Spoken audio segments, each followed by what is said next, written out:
Bonsoir mesdames, bonsoir messieurs, chers téléspectateurs de la CBS Télévision. Merci d'être nombreux à ce nouveau numéro de Temps Fort. Temps Fort, c'est un magazine de la chaîne éducative qui parle de la situation politico-socio-économique du pays. Temps Fort, ce mardi, nous allons recevoir sur ce plateau le sénateur Ogi Ilunga Tshuvila pour votre gouverne. Ogi Ilunga Tshuvila, c'est un élu des élus de la province du Kasaï oriental. Beaucoup l'appellent ADC, Ogi Diamond Company, et lui-même aime souvent qu'on l'appelle Yaogi. Ogi Ilunga Tshuvila, bonsoir. Bonsoir, John. Est-ce que vous vous sentez bien? Oui, ça va.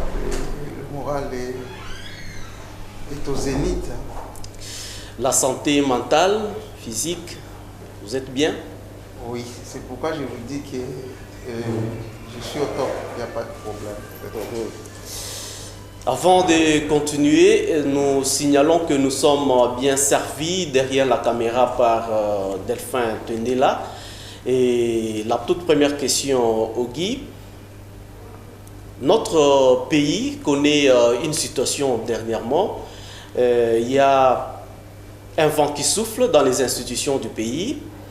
La fois passée, c'était le bureau Mabunda qui a été déchu par les députés nationaux. Dernièrement, c'était le gouvernement Ilunga Ilunkamba qui est tombé. Et aujourd'hui, c'est le Sénat qui tombe. Quelle lecture faites-vous de cette situation qui se passe au pays? Oui, vous venez vous-même de dire que c'est un vent qui souffle. C'est vrai, c'est un vent de la révolution. Quand ce vent-là commence à souffler, en tout cas en démocratie, on ne l'arrête jamais. Alors, pour ce qui est de ma lecture, je m'abstiens parfois de faire le triomphalisme, ce qui n'est pas bien. C'est un exercice démocratique, un jeu démocratique. La Constitution donne les prérogatives constitutionnelles aux sénateurs, ou disons à tous les parlementaires, de faire ce qui est la volonté de Dieu, de la population, parce que les parlementaires sont les représentants officiels de la population. Et avec ce qui se passe au Parlement, pour le moment, les députés votent des motions de censure contre des bureaux. Qu'est-ce que les parlementaires sont en train de poursuivre? Est-ce qu'ils sont en train de faire la guerre aux hommes ou ils sont en train de faire la guerre aux idées? Ce n'est pas un acharnement. Non, John, le problème qui est là, vous imaginez que les parlementaires sont là pour plaider la cause de la population. Vous imaginez quand un parlementaire, que ce soit dans la chambre basse ou la chambre haute, qui dépose un outil de contrôle, donc qui est par exemple une question orale avec débat, une interpellation, mais vous voyez qu'il y a parfois des membres du bureau qui bloquent cela. Vous comprenez? Alors, je ne pense pas, comme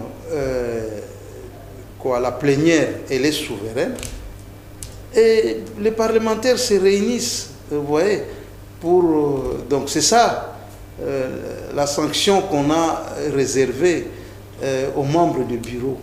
C'est soit les déchoir, soit, je ne sais pas, individuellement ou collectivement. Donc voilà. Donc tout ça, c'est pour l'intérêt de la population. Ce n'est pas un acharnement. Je viens de vous dire ici que c'est un jeu démocratique.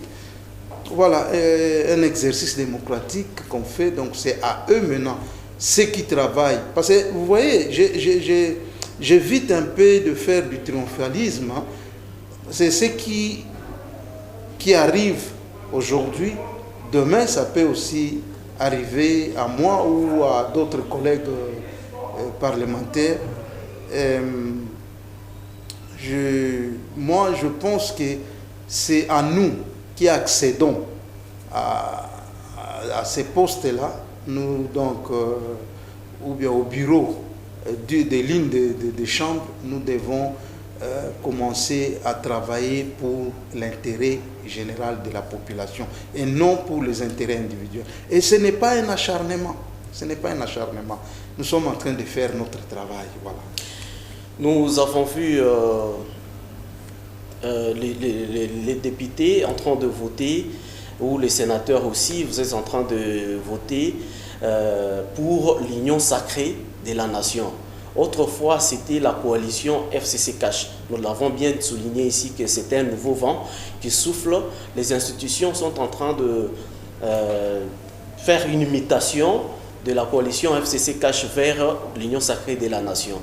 Mais n'avez-vous pas peur de retrouver les mêmes personnes avec le même comportement dans l'union sacrée de la nation? Aussi longtemps que il y a les caciques FCC par exemple qui ont dirigé au courant dans les années antérieures et qui ont mis ces pays dans le chaos. Et ces gens-là ont changé aujourd'hui. Ils sont venus du côté Union sacrée de la nation. N'avez-vous pas peur que ce qui s'est passé hier puisse se reproduire encore aujourd'hui? Je pense, j'ai toujours dit à maintes reprises que ceux qui pensent que l'Union sacrée nationale, c'est un purgatoire où ils doivent venir, je ne sais pas, purifier leurs péchés, ils se trompent. Vous avez vu vous-même récemment, il y a le directeur général de SECOPE, l'inspecteur, je ne sais pas, général de EPST, ils sont en prison. D'ici là, vous avez suivi le procureur de la République qui a envoyé une réquisition au Sénat pour le président sortant, Déchi. Non, démissionnaire, parce qu'on ne l'a pas Déchi quand même, le président démissionnaire qui est mon collègue. Vous avez remarqué encore quoi? Il y a, je ne sais pas, une lettre de l'IGF qui circule qui parle de 52 millions de dollars. Donc, je pense qu'un état de droit, c'est le respect des textes et donc des lois. Dans un état de droit, on ne va pas accepter l'impunité. Vous voyez, un ancien peut toujours se retrouver dans le nouveau gouvernement. Cela n'empêche pas, mais il sera contrôlé. Qui ne pensent pas qu'ils vont venir avec, je ne sais pas, comment est-ce qu'on dit, les anciennes habitudes pour venir déranger le bon fonctionnement de l'Union sacrée nationale. Non, ce n'est pas un purgatoire où quelqu'un va venir pour purifier ses péchés. Non, la justice va faire son travail et ce n'est pas le temps de l'impunité est déjà révolu. Alors, au Sénat, nous avons vu la fois dernière, tous les membres ont démissionné, sauf le premier vice-président Sami Badjibanga Tita. Pourriez-vous nous expliquer comment ça s'est passé, comment c'est arrivé que lui ne démissionne pas et que les autres démissionnent? Bon, ça dépend. Hein. Donc, disons, l'initiateur de la pétition, c'était mon collègue honorable sénateur Guérengo. C'est lui l'initiateur de la pétition. Il a adressé la pétition contre 5 membres du bureau, 6 membres du bureau du Sénat. Il s'agissait du président Tambo Momba, et le deuxième vice-président, le rapporteur adjoint, le questeur et le questeur adjoint. Et de leur côté, les noms, je ne vais pas aussi massacrer le nom d'un collègue, lui aussi de son côté a initié aussi une pétition contre le premier vice-président. Alors, comme les autres, vous avez vu vous-même, il y a eu des démissions en cascade là, qui sont tombées, et voilà, quand quelqu'un démissionne, c'est-à-dire il garde ses avantages, et puis bon, on demande à la plénière qui est souveraine de voter. Donc à main levée, bon, c'est ce qui s'est passé, on a voté, donc on a accepté quand même leur démission. Et maintenant, c'était arrivé le tour du premier président Sami Badi Banga, qui n'avait pas démissionné. Lui, il a voulu mourir avec son épée dans son hanche. Donc, il a accepté d'aller jusqu'à la fin, mais vous avez vu vous-même que l'initiateur de la pétition de l'autre côté n'a pas su venir rencontrer ma motion incidentielle, où j'ai relevé ou évoqué quelques irrégularités qui étaient dans leur pétition. Donc, comme j'avais demandé la motion incidentielle, et devait venir rencontrer, dire que non, ce que vous venez de dire là, c'est faux, regardez ça. Mais on les a invités par le président d'âge, parce que chez nous, ce n'est pas le bureau d'âge, chez nous, c'est le président d'âge. Vous avez remarqué que c'est le président d'âge qu'on avait installé par le secrétaire général, et c'est le président d'âge là qui nous a demandé, qui a demandé à la plénière qu'il ne peut pas travailler seul. On doit quand même, si nous pouvons accepter, qu'on lui donne les deux Benjamins. Voilà, c'est ça. Donc, c'est comme ça qu'on a reconduit le premier président Sami Badi Banga. Il y avait personne qui a accepté de venir, ou l'initiateur de venir rencontrer ma motion incidentielle. Il y a ceux qui se posent des questions, ils disent que pourquoi vous avez seulement fait une motion incidentielle pour Sami Badi Banga et pas pour les autres? N'est-ce pas une coterie? N'est-ce pas? La motion incidentielle, on la demande là où vous trouvez qu'il y avait des irrégularités.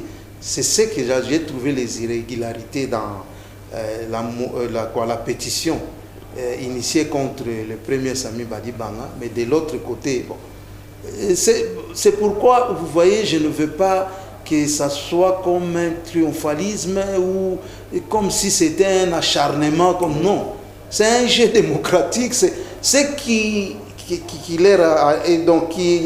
vient de se passer là. Aujourd'hui ou demain, ça peut aussi être, ça peut arriver aussi pour moi ou pour un autre collègue sénateur. Et bien qu'ils sont déchus, ils sont toujours nos collègues, ils restent toujours nos collègues. Ils vont revenir. Donc vous ne l'avez pas fait parce que Sami Badi Banga, c'est votre frère? Loin de moi.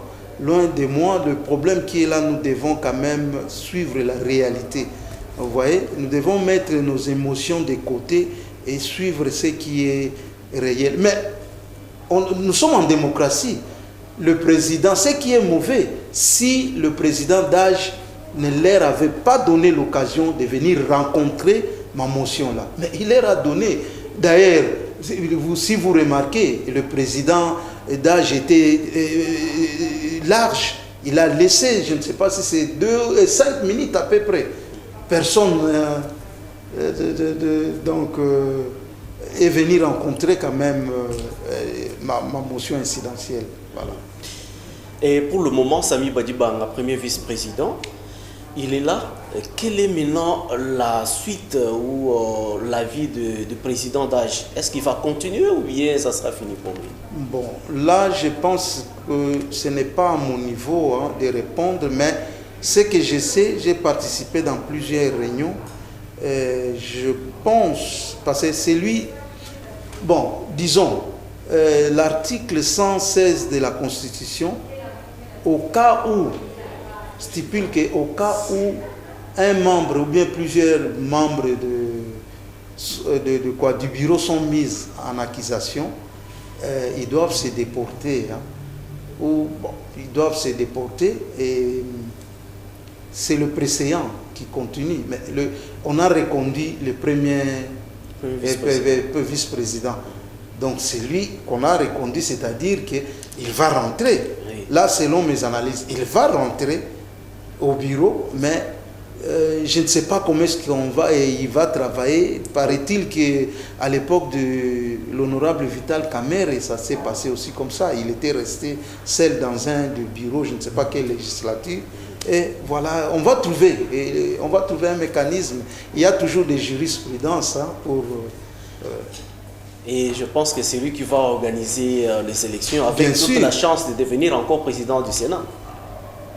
Ah, bon, vous savez, le problème des bureaux, ça va se passer la même chose qu'à l'Assemblée nationale. Hein. Il y a le problème des regroupements, il y a des problèmes de géopolitique. Je pense que l'informateur a travaillé là-dessus.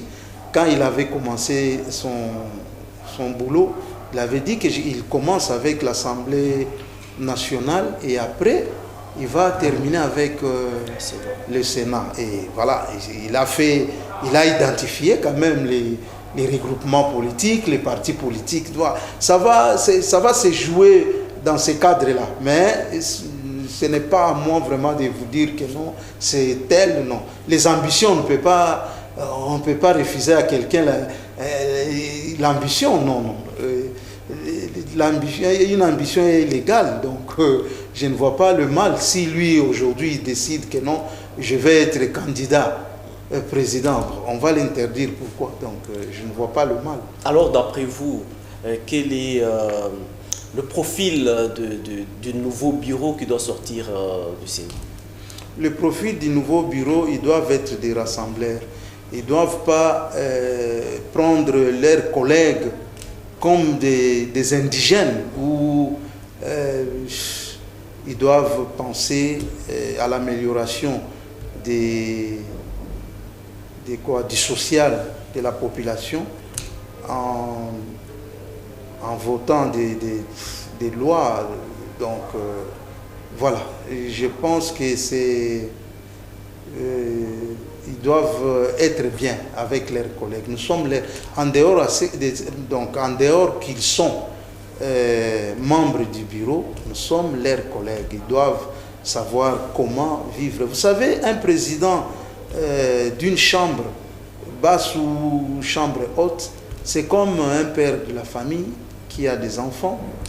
Hein? Il doit faire un effort de connaître le cas par cas de chaque enfant.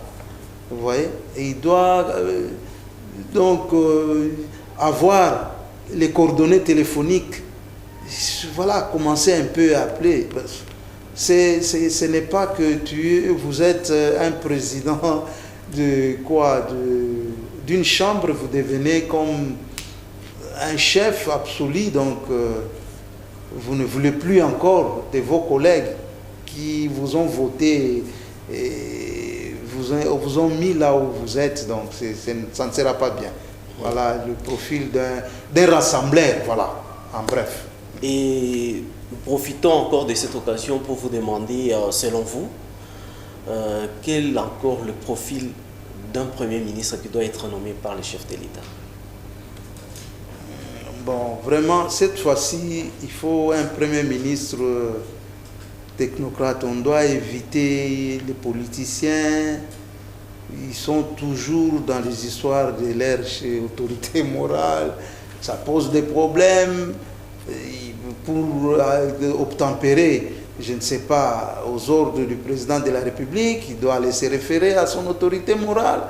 Ça crée, mais moi je pense que cette fois-ci, on doit prendre comme à l'époque, quand on était encore des petits, on avait pris des technocrates comme des honorables Lunda Bouloulou, L'autre qui était mort, c'est le Mulumbalu Koji. Vous voyez, des gens qui étaient dans des institutions internationales, on le prend là, il vient, voilà. Des gens comme ça, mais les responsables des regroupements politiques, partis politiques, ils viennent avec beaucoup de problèmes. Ils doivent d'abord servir donc leur regroupement. C'est pas bien. Oui, monsieur le sénateur, je pense que le vent est en train de souffler. La mutation des institutions de la coalition FCC-CACH vers l'Union sacrée de la nation. Est-ce que ce vent va se terminer seulement au niveau national ou bien ça va descendre même en province? John, je vous ai toujours dit que la politique n'est pas statique, elle est dynamique, elle change à tout moment. Donc, pour l'instant, nous devons d'abord observer ce qui va se passer. Hein? Je pense que nous tous, nous avons suivi à la radio, dans toutes les provinces de la République, il y a des députés provinciaux qui sont en train de se lamenter de l'ingérence de VPM dans le bon fonctionnement de ces assemblées provinciales-là. Vous voyez comment ça crée des problèmes. Ça crée des problèmes, mais bien que moi, mon interpellation sera parmi les premières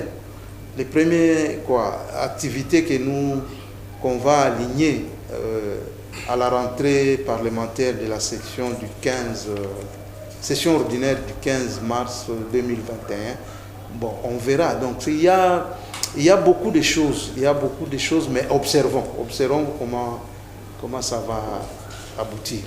Donc, ce vent peut aller jusqu'à atteindre les mandataires, le gouverneur et les présidents des assemblées provinciales. Bien sûr, parce qu'on doit, quand on parle de déboulonnement, c'est-à-dire que c'est dans toutes les institutions, on doit déboulonner. Donc, je ne vois pas le mal. Voilà. Ok, vous pouvez quand même dire un message aux sénateurs qui vont bientôt voter les nouveaux bureaux du Sénat. Bon, à mes collègues sénateurs, je pense que la semaine prochaine, nous allons déjà commencer la procédure pour élire des nouveaux animateurs du bureau du Sénat. En tout cas, je demande à tous mes collègues de voter utile. C'est vrai, le vote est individuel, donc je pense que nous devons vraiment voter en âme et conscience, voir l'avenir tout d'abord ou les intérêts de la population. Nous devons mettre les émotions, les sentiments de côté. Voilà, c'est tout ce que je peux demander à mes collègues sénateurs. Fidèles téléspectateurs de la CBS Télévision, nous vous disons merci parce que nous sommes pratiquement arrivés à la fin de ce magazine Temps Fort. Temps Fort, c'est un magazine politico-socio-culturel qui passe sur la chaîne éducative chaque mardi de 20h juste à 20h30 et la rediffusion c'est chaque vendredi de 14h20 à 14h50. Et à présent, nous étions sur ce plateau avec le sénateur Ogi Ilunga Tchouila. Avec lui, nous avons parlé sur le nouveau vent qui souffle dans les institutions de la République, donc la mutation des institutions du pays, de la coalition FCC-CACH vers l'Union sacrée de la nation. Ogi Ilunga, nous vous remercions. C'est moi qui vous remercie. Nous vous disons merci. En dépit de vos multiples tâches, vous avez quand même accepté de venir répondre à notre invitation. Merci beaucoup. Merci. Ok, nous étions bien servis du côté de la caméra par Delphin Tundela. Au nom de toute l'équipe, je vous dis merci et restez branchés sur CBS Télévision. On se retrouve dans les prochains numéros. Bye.